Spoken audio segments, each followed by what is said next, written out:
Just the answer. Topic of the day is rising debt putting your financial future at risk.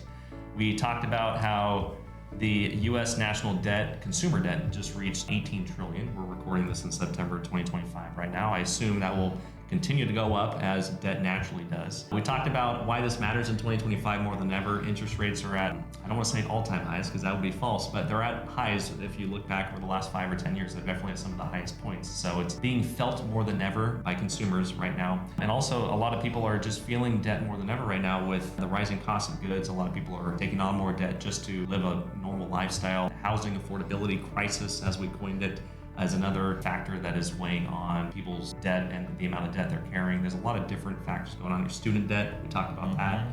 That is continuing to rise and become more expensive and more unaffordable over time.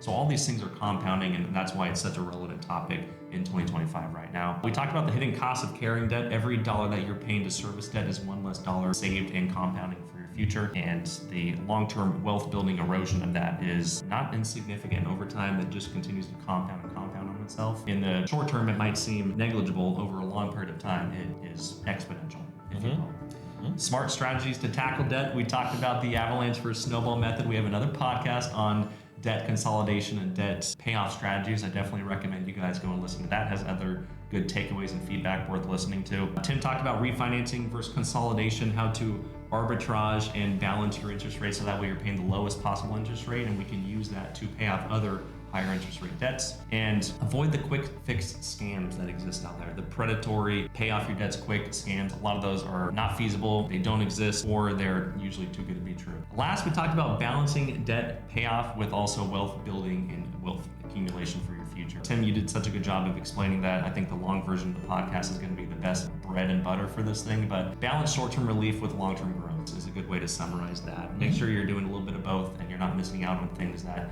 you otherwise can't go back and get if you miss out on it today, such as things like retirement contributions, matching dollars from your employer in a 401k plan or equivalent, and making sure that those two ends are giving consideration to and that you're not missing out on anything that you might have FOMO later on. Yeah, FOMO, fear of missing out. Incidentally, the only other thing I mentioned is at the beginning of our long version, if you're listening to this short version, is we did talk very specifically about student loan debt versus building up your mortgage debt and whether that's a good situation or not a good situation given the current circumstances, as well as those people who the debt doesn't necessarily affect as much if they've got things like their house paid off and all that good stuff. So go back, listen to the whole version of the show to get more details there. Good job. Good summary. Thank you.